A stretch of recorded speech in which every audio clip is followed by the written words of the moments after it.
Hello, नमस्ते and welcome back to another video.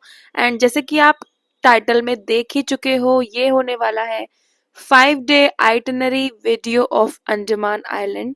सो मैं recently अभी अंडमान एंड निकोबार गई थी, तो वहाँ का मैंने 5 डे आइटनरी प्लान आप लोगों के लिए शेयर किया है, जो आपको बहुत ज़्यादा हेल्प करेगा अपनी अंडमान ट्रिप को प्लान करने में, या फिर अगर आप प्लान कर चुके हो तो उसे सक्सेसफुली कंप्लीट करने में। सो वीडियो को एंड तक ज़रूर देखिएगा एंड अगर वीडियो अच्छा लगे तो चैनल को सब्सक्राइब भी करिएगा। मेरी जो ट्रिप स्टार्ट हुई थी वो इंदौर से हुई थी। इंदौर टू पोर्ट ब्लेयर मेरी जो फ्लाइट थी वो चेन्नई लेओवर था उसका। सो रात में इंदौर से मैं फ्लाइट में बैठी थी, चेन्नई में मैं वहाँ पे लेओवर दिया था और उसके बाद मॉर्निंग की फ्लाइट थी और मॉर्निंग में अप्रॉक्स 7 AM के अराउंड हम लोग पहुँच चुके थे। सो इस वीडियो में मैं आपको 5 चीज़ें बताने वाली हूँ। फर्स्ट है कि कहाँ कहाँ आप घूम सकते हो अंडमान में। सेकंड पॉइंट जो रहेगा वो रहेगा ट्रांसपोर्ट, कि आप किस तरीके से एक आइलैंड से दूसरे आइलैंड जाते हो या फिर आप विद इन आइलैंड किस हिसाब से घूमते हो। थर्ड रहेगा होटल्स एंड फूड के बारे में। फोर्थ जो मोस्ट इम्पॉर्टेंट चीज़ है कि वेदर, मॉनसून सीजन में अगर आप जाते हो तो वेदर कैसा होता है, ये सबसे इम्पॉर्टेंट हो जाता है बिकॉज इसके रिलेटेड में कुछ ज़्यादा वीडियोस भी नहीं मिलते हैं यूट्यूब वगैरह पे। एंड फिफ्थ पॉइंट रहेगा एक्टिविटीज़, आप क्या क्या कर सकते हो, बिकॉज कई लोगों को ये मन में डाउट होता है कि मॉनसून सीजन में जा रहे हैं तो एक्टिविटीज वगैरह तो बंद होंगी, या फिर पानी बिकॉज बारिश होती है तो बीचेस वगैरह पे जाना अलाउड होता है कि नहीं। तो ये सारे डाउट आपके क्लियर हो जाएंगे और मैं एक एक करके आपको सारे पॉइंट बताऊंगी। सो फर्स्ट ट्रांसपोर्ट की बात करें तो आप जो आपकी फेरी होती है, जो आप एक आइलैंड से लेके दूसरे आइलैंड के लिए बुक करते हो, वो आप ऑनलाइन bookmyboat.com से बुक कर सकते हो। और अगर आपको विद इन आइलैंड घूमना है तो आप उसके लिए स्कूटी या कैब बुक कर सकते हो। अगर आप स्कूटी बुक करते हो तो आपको 500 रुपीज की वो पर डे लगेगा। और अगर आप कैब बुक करते हो, मतलब अगर आप ग्रुप में आए हो या ज्यादा लोग हैं तो आप कैब बुक कर सकते हो, वो आपको 2000 रुपीज अप्रॉक्स में मिल जाएगी, जिसमें आपका पेट्रोल इंक्लूडेड नहीं होता है। तो आप इस तरीके से बुक कर सकते हो। तो डे वन में मैं फर्स्टली पोर्ट ब्लेयर में लैंड होने के बाद मैं सबसे पहले हैवलॉक चली गई थी, जिसकी बुकिंग मैंने फेरी बुकिंग में पहले ही ऑनलाइन कर चुकी थी। और हमारा जो क्रूज था वो मक्रूज था, सुबह का ही हमने क्रूज बुक कर लिया था और हम आराम से अप्रॉक्स 10 साढ़े 10 बजे तक आराम से हैवलॉक पहुंच गए थे। वहां पे आप जब जेट्टी से बाहर निकलोगे तो आपको आराम से कैब, ऑटो टैक्सी वगैरह आराम से इजीली मिल जाएगा, जिनसे आप अपना होटल बता के आप वहां पे वो ड्रॉप फैसिलिटी ले सकते हो। तो हमारा जो स्टे था वो बीच कोरल रीफ बीच रिजॉर्ट में था। मैंने आपको यहाँ पे अपना रूम भी दिखाया, ये स्वीट रूम था और बहुत ही बढ़िया होटल था ये। अगर आप हैवलॉक जाते हो ना तो आप इसी होटल में स्टे करना। थोड़ा एक्सपेंसिव साइड था बट बहुत ज्यादा अच्छा था। इस होटल में इनका प्राइवेट बीच भी था, कैफे था, रेस्टोरेंट था, अंदर प्राइवेट आपको ये प्राइवेट एक्सेस मिलता है पूल के लिए, मतलब आपके रूम से ही। और बहुत अच्छी प्रॉपर्टी थी। तो आज के दिन हम यहाँ पे बीचेस एक्सप्लोर करने वाले हैं मेनली। यहाँ पे हैवलॉक में 3 मेन बीचेस हैं, काला पत्थर बीच, राधानगर बीच और एलिफेंटा बीच। हम अब आज फर्स्ट डे में जाने वाले हैं काला पत्थर बीच। और राधानगर बीच जो है वो एशिया का सबसे क्लीनेस्ट बीच बोलते हैं, मतलब उसे बहुत सुंदर बीच है वो, यहाँ का मतलब मोस्ट फेमस बीच है। और एलिफेंटा बीच जो है वो मेनली एक्टिविटीज के लिए फेमस है। तो अगर आपको एक्टिविटीज करनी है, अ, जैसे कि स्कूबा कयाकिंग तो करनी ही रहती है मेनली जो यहाँ होती है, इसके अलावा भी अगर आपको कुछ एक्टिविटीज करनी है like banana ride, motor bike या फिर स्नॉकलिंग वगैरह, तो आप वो एक्टिविटीज को एंजॉय करने के लिए एलिफेंटा बीच जा सकते हो। वो बहुत फेमस है एक्टिविटीज के लिए ही। आप वहाँ जाके ही सारी एक्टिविटीज कर सकते हो। यहाँ पे मैं स्क्रीन पे सारी एक्टिविटीज मेंशन कर दूंगी जो कि आप यहाँ पे एंजॉय कर सकते हो एलिफेंटा बीच पे। ये काला पत्थर बीच है, आप देखो कितना सुंदर व्यू है। इस समय बीच बहुत ज़्यादा लेस क्राउडेड है और आपको एक सुकून वाला टाइम यहाँ पे स्पेंड करने को मिल सकता है। ऑफ सीजन में आने का ये सबसे बड़ा बेनिफिट होता है कि आपको बहुत ही कम क्राउड मिलता है, जो कि मेन रीज़न होता है कई लोगों का घूमने का, कि उन्हें भीड़ भाड़ से दूर जाके शांति के कुछ दिन बिताने होते हैं। तो उसके लिए ना ये परफेक्ट डेस्टिनेशन है। और अगर बात की जाए मानसून में वेदर की, बिकॉज कई लोगों को डाउट होता है मानसून में जाना सेफ है कि नहीं है, एक्टिविटीज़ होती कि नहीं है, बीचेस ओपन होते हैं कि नहीं है, तो ऐसा बिल्कुल भी नहीं, सब कुछ ओपन है, सारी की सारी एक्टिविटीज़ हो रही हैं। और थोड़ा बहुत ना करंट सिचुएशन पे भी डिपेंड करता है, इससे मतलब मानसून सीजन मैटर नहीं करता। कभी कभी जब सीजन का टाइम होता है तो भी कई बार एक्टिविटीज बंद हो जाती है वेदर कंडीशन की वजह से। अदरवाइज वेदर बहुत अच्छा है, बहुत ही प्लीजेंट वेदर है, ना ही गर्मी है, ना ही धूप है ज्यादा, और ना ही ज्यादा बारिश है। लाइट शावर्स भी हो जाते हैं बीच बीच में, और यहाँ की ग्रीनरी में वो चार चांद लगा देते हैं। तो बहुत ही परफेक्ट और प्लीजेंट वेदर है। आप अपनी फैमिली, फ्रेंड्स, या फिर अगर आप कपल हो तो आप डेफिनेटली मानसून के समय जा सकते हो। एकदम बढ़िया लगेगा आपको। और यहाँ पे होटल में लाइव म्यूजिक के साथ एंजॉय करते हुए मैंने अपना डे 1 एंड किया। डे 2 के लिए सुबह ही सुबह हम निकलने वाले हैं, बिकॉज मैंने एक दिन पहले ही अपनी kayaking and scuba diving book कर ली थी यूनाइटेड स्कूबा के साथ। जब मैं हैवलॉक में आई थी, जब मैं मतलब जेट्टी से आई थी, तो मैंने उसी समय रास्ते में एक जगह पे मैंने बुक कर ली थी, जो हमारे कैब वाले ने ही हमें सजेस्ट कर दी थी। तो वहीं पे हमने पैकेज बुक कर लिया था, और स्कूटी भी हमने वहीं से ले ली थी, जिससे कि हमें सुबह जाने में दिक्कत नहीं हो। तो उसमें हमारा 5500 rupees per person scuba diving का लगा, एंड अगर आप कयाकिंग करते हो तो 3500 रुपीज पर पर्सन उसका लगा। तो इस तरीके से इसके लिए आपको सुबह सुबह निकलना होता है 4 बजे, मतलब आपको वहां पहुंचना होता है। तो हम लोग 3:30 समथिंग बजे निकल गए थे, 3:40 पे, और हम वहां पे पहुंच गए थे। और वहां पे हमने देखा काफी लोग आए हुए थे, लाइक सुबह सुबह। और वहां पे जो नजारा था बहुत ही ज्यादा प्यारा था, एकदम अंधेरे में। और जब निकले थे उसके बाद वहां पे मैनग्रोव्स भी मिले थे हमें, और धीरे धीरे उजाला होता जा रहा था, और व्यू बहुत ही ज्यादा सुंदर होता जा रहा था। लाइक आप बिल्कुल समुद्र के बीचों बीच हो, आप इसको इमेजिन करोगे आपको बहुत ही अच्छा लगेगा। और अगर आप लाइव देखोगे ना, आपका दिल खुश हो जाएगा, और आप बार बार जाने का मन करेगा आपका वहां पे। और लाइक मैं जब गई थी मुझे वहां से रिटर्न आने का मन नहीं कर रहा था, पता ही नहीं चला कब 2 से 3 घंटे निकल गए। सो ये बहुत ही अच्छा एक्सपीरियंस है। अगर आप अंडमान जा रहे हो, आपको ये दोनों एक्सपीरियंस बिल्कुल भी मिस आउट नहीं करने चाहिए, बिकॉज बाकी के सारे वाटर एक्टिविटीज जो होती है ना, वो गोवा या फिर और अगर बीच प्लेसेस पे भी हो जाती है, बट ये एक्टिविटी ना यहाँ की बहुत ज्यादा फेमस है। इन्हें आप यहाँ मिस आउट मत करिएगा। मैं उसके बाद हम होटल वापस पहुंचते हैं, वहां पे हम अपना ब्रेकफास्ट करते हैं, बिकॉज हमें उसके बाद सीधे हमें स्कूबा के लिए निकलना था, जिसके लिए हमें pickup facility, pickup and drop दोनों ही मिला हुआ था। तो हमने ब्रेकफास्ट किया, उसके बाद हमारा पिकअप हो गया था, और वो हमें डायरेक्टली वहीं उसी जगह पे ले गए थे जहां पे हमें स्कूबा के लिए वो ट्रेनिंग भी देने वाले थे, और वहीं से हमें बोट के थ्रू वो उस जगह ले जाते, उस पॉइंट पे जहां पे स्कूबा करते। तो मैं अभी ये बिल्कुल जा रही हूँ वहां पे, और बहुत ज्यादा एक्साइटेड हूँ, और थोड़ा बहुत डर भी लग रहा है, बिकॉज मुझे स्विमिंग नहीं आती है। बट उसमें स्विमिंग की कोई भी नीड ही नहीं है, मतलब थोड़ा सा डर लगता है, बिकॉज ऑब्वियसली हमने वो चीज पहले कभी नहीं करी, तो डर तो लगेगा। बट सच में बता रही हूँ, ये सब मन का डर होता है, आप आराम से कर लोगे। बिकॉज मैं भी एक टाइम पे, मुझे भी इतना डर हो गया था कि मैं सोच रही थी कि मैं नहीं कर पाऊंगी, बट मैंने बहुत ही आराम से कर लिया। थोड़ा सा प्रैक्टिस 5-10 मिनट की नीड होता है, और मजा भी बहुत ज्यादा आता है। रहेगा पानी के नीचे जाते हो, एक बहुत ही डिफरेंट एक्सपीरियंस है, डिफरेंट वर्ल्ड में चले जाते हो, आपको ऐसा फील होगा। ये देखो, इस समय मैं बहुत डरी हुई थी, जब उन्होंने ऐसा बैक फ्लिप करवा दिया था, मैं बहुत ज्यादा डर गई थी, बट बहुत ही ज्यादा मजा आया था। आप इंजॉय, अब देखो कितने सुंदर सुंदर व्यूज है, लाइक पानी के अंदर आप मछलियों को देख रहे हो, कोरल्स को देख रहे हो, इतना क्लियर वाटर है तो वहां पे, इससे बेस्ट कुछ भी नहीं। लाइक अगर आप ये एक्टिविटी कर लेते हो ना, आपको कुछ भी मजा नहीं आएगा। आप बाकी सारी एक्टिविटी में ना कुछ भी मजा नहीं आएगा, अगर आप ये वाली एक्टिविटी करते हो, मेनली यही करने लोग जाते हैं। बहुत ही बढ़िया था।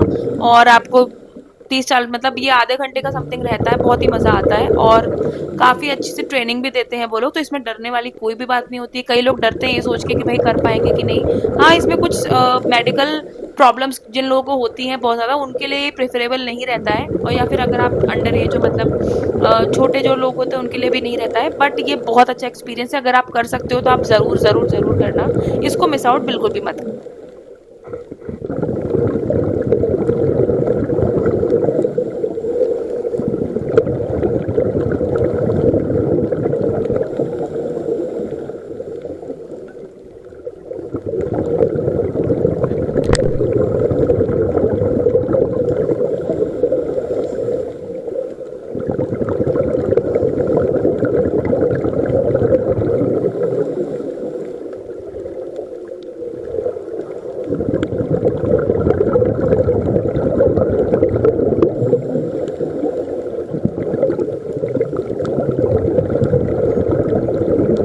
स्कूबा करने के बाद मैं काफ़ी ज़्यादा थक चुकी थी, और हमें जब ड्रॉप किया उन लोगों ने, तो थोड़ा बहुत हम लोगों ने रेस्ट किया। उसके बाद हम निकल गए राधानगर बीच के लिए, जो कि मोस्ट फेमस बीच है हैवलॉक का।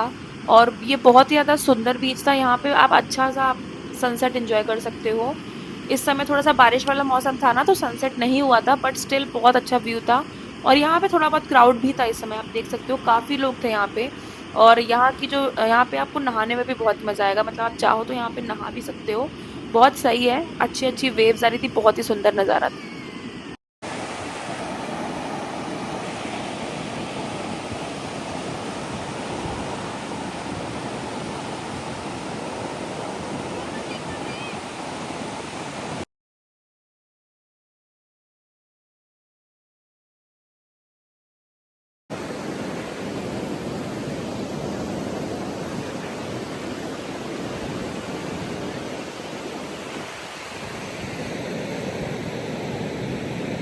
यहाँ के रास्ते भी बड़े ही सुंदर है, मतलब आपको लगेगा ही नहीं कि आप इंडिया में हो, इतना सुंदर, इतना ग्रीनरी, बहुत ही मतलब अच्छा लग रहा था। और अगर आप स्कूटी लेते हो ना तो आप इसका मज़ा बहुत ज़्यादा ले सकते हो। कार में वो मज़ा नहीं आएगा, बट अगर आप खुले वाला जो मज़ा है ना वो स्कूटी में ही आएगा। ये अगली फिर ये डे 2 यहाँ पे हमारा एंड हो गया था। आप चाहो तो इसमें एलिफेंटा बीच भी जा सकते हो, मतलब आपके पास अच्छा खासा टाइम होता है 2 दिन में, आप आराम से सब चीज़ें कर सकते हो अगर आपको एक्टिविटीज़ करनी है तो।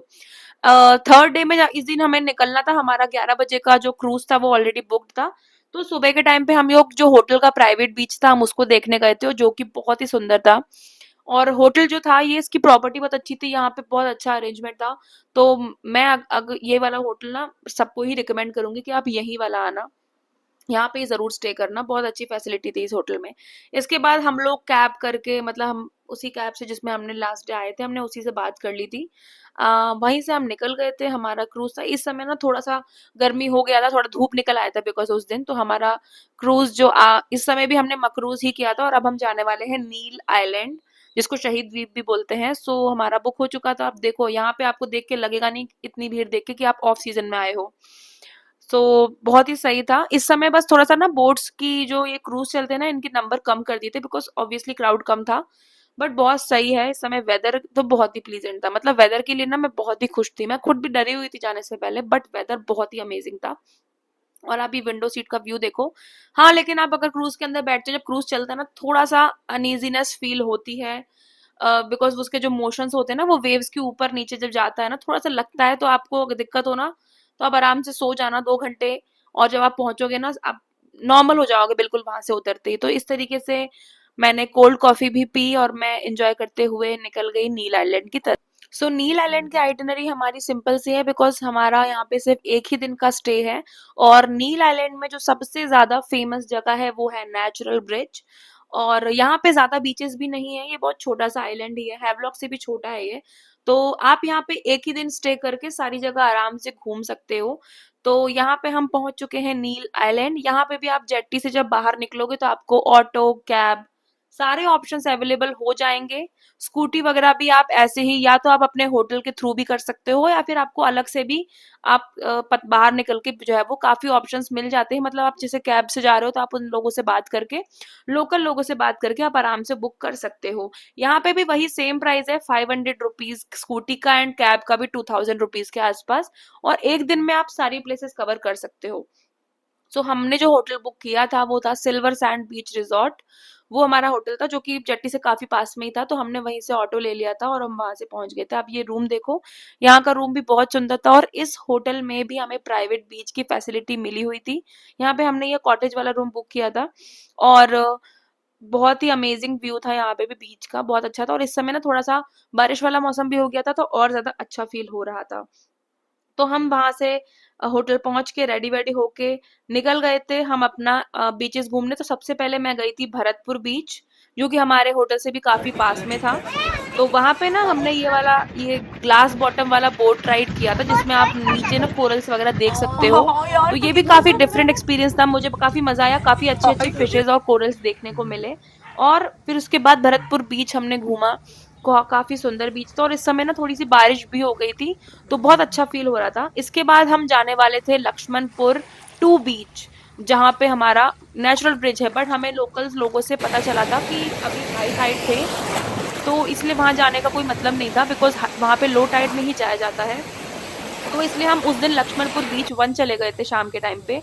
और फिर उसके बाद हम होटल वापस आए थे।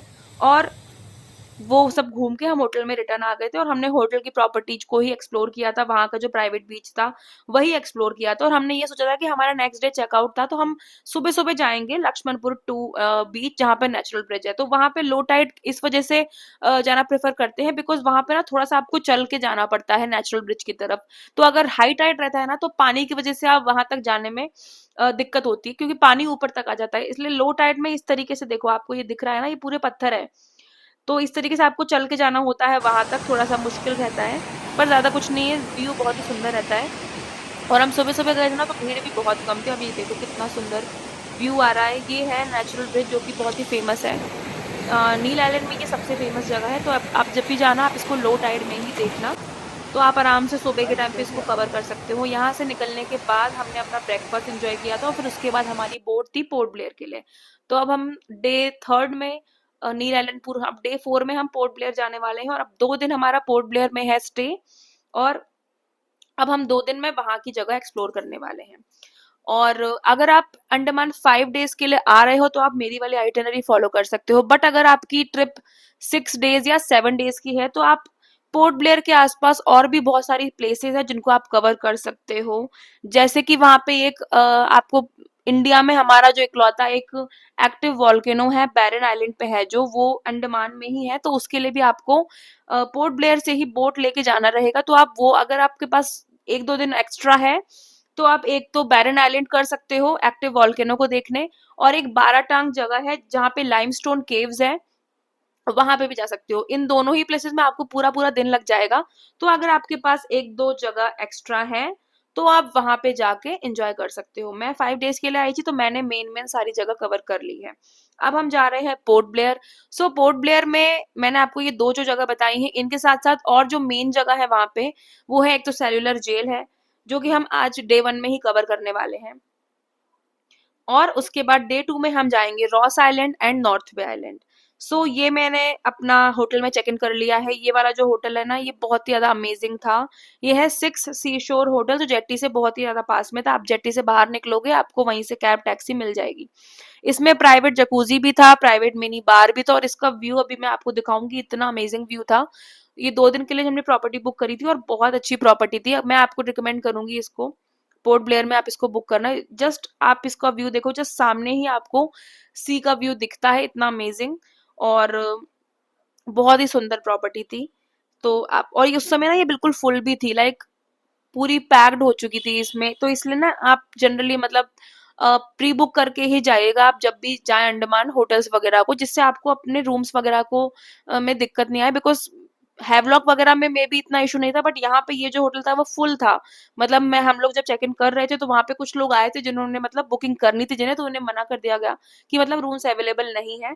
और इसलिए ये लोग लेट चेकआउट भी नहीं दे रहे थे, मतलब थोड़ा भी, बिकॉज ऑलरेडी बुक्ड था। तो ये बहुत ही अमेजिंग व्यू वाला होटल था, तो इसलिए शायद लोगों ने पहले से बुक कर लिया हो। तो अगर आप ऐसी प्रॉपर्टी वगैरह में इसमें रुकते हो ना, तो आप प्री बुक जरूर कर लेना। और बाकी इनका जो फैसिलिटीज वगैरह थी और बहुत अच्छी थी, काफी अच्छा सा स्टाफ था यहाँ पे। देन उसके बाद थोड़ा बहुत रेस्ट करके हम लोग निकल गए थे सेलुलर जेल के लिए। और हमें जो स्कूटी थी ना, वो होटल वालों ने ही कॉम्प्लीमेंट्री दे के रखी हुई थी 2 दिन के लिए, तो हमें स्कूटी अलग से बुक नहीं करनी पड़ी। सेल्यूलर जेल गए थे हम, वहां पे हमने घूमा फिरा, बहुत बड़ी आपका वहां पे काफी बड़ी बनी हुई है, आपको काफी मतलब 2-3 घंटे आप आराम से घूम सकते हो। इसलिए हमने फर्स्ट डे में ही इसको कवर कर लिया था। और वहां पे अंदर म्यूजियम भी है, और इवन आप चाहो तो लाइट एंड साउंड शो भी एंजॉय कर सकते हो। और यहाँ पे जो म्यूजियम है, इसमें सारे जो कैदी यहाँ पे रह चुके थे, फ्रीडम फाइटर्स जो यहाँ पे बंद रह चुके थे, उनके बारे में सब कुछ लिखा हुआ है। यहाँ पे उनके जेलर्स के बारे में और उनकी स्टोरीज के बारे में, जैसे हमने मूवीज में देखा हुआ है। वीर सावरकर जहाँ पे रुके थे, वो रूम प्रॉपर दिखाया गया है, मतलब वो जो उनका जेल का कमरा कमरा उनका मतलब दिखाया गया है। तो काफी अच्छा है ये, मतलब बहुत ही हिस्टोरिकल, मतलब अब ये पहले जेल था, बट अब इसको एक नेशनल म्यूजियम काइंड ऑफ बना दिया गया है।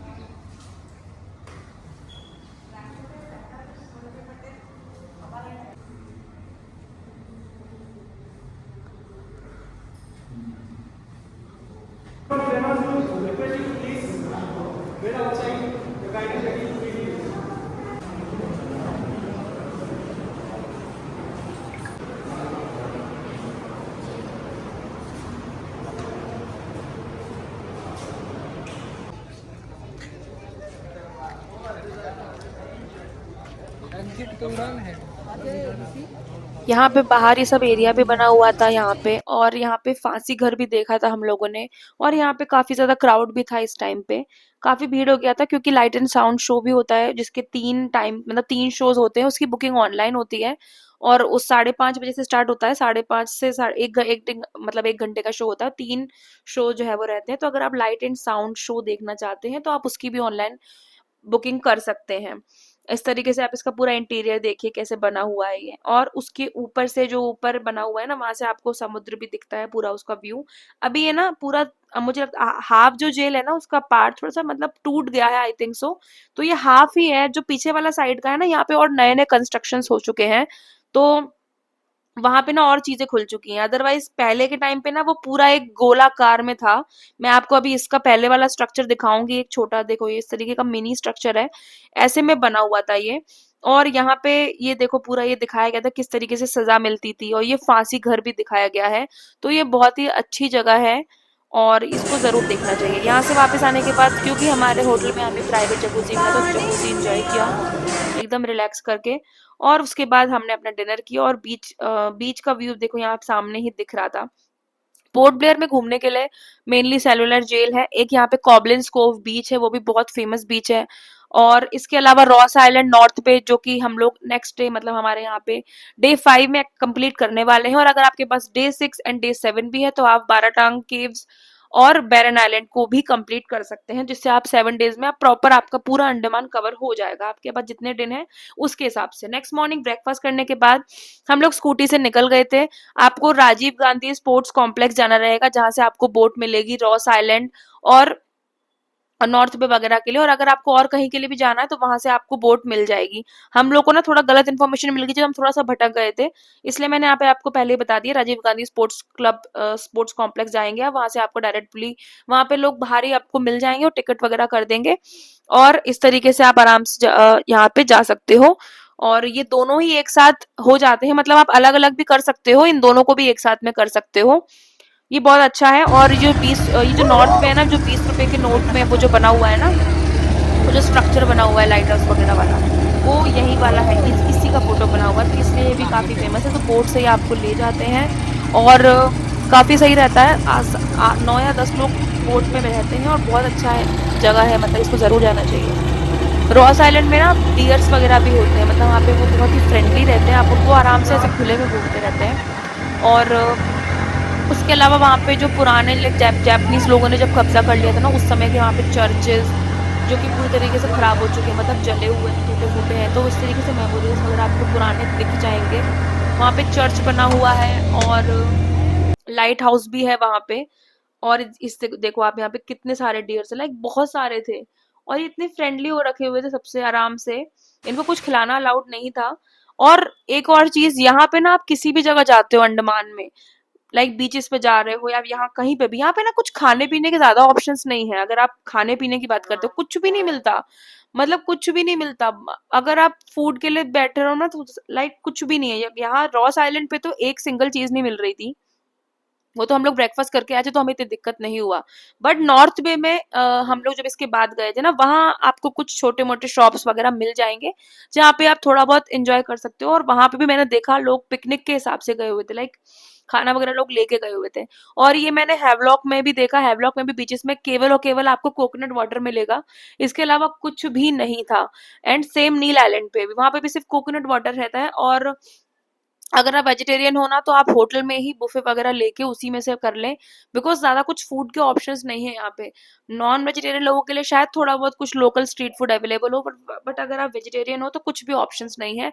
तो आप जिस भी होटल में स्टे करो, आप वहीं से आप अपना वेजिटेरियन ऑप्शन लेके आप एंजॉय कर सकते हो। बिकॉज मैंने 5 दिन होटल का ही सारा खाना खाया हुआ था, ब्रेकफास्ट लंच डिनर जो भी था। और ये नॉर्थ पे में ना कुछ छोटी मोटी शॉप्स मिल गई थी हमें, तो मैगी खा ली थी, ये फ्रूट चाट वगैरह खा लिया था, भेलपूरी खा ली थी। तो छोटी मोटी शॉप्स थी तो इससे काम चल गया था। बट रॉस आइलैंड में कुछ भी नहीं था। तो इस तरीके से हमारा डे 5 एंड हो गया था। बोट से हम लोग आराम से शाम में पहुंच गए थे। आप चाहो तो शाम में रेस्ट करके कॉबलिन्स कोव बीच भी जा सकते हो सनसेट देखने, या फिर आप नेक्स्ट डे सुबह जब आपकी फ्लाइट रहे, आप उस समय, अगर आपकी फ्लाइट थोड़ी लेट हो तो आप उस समय भी जा सकते हो।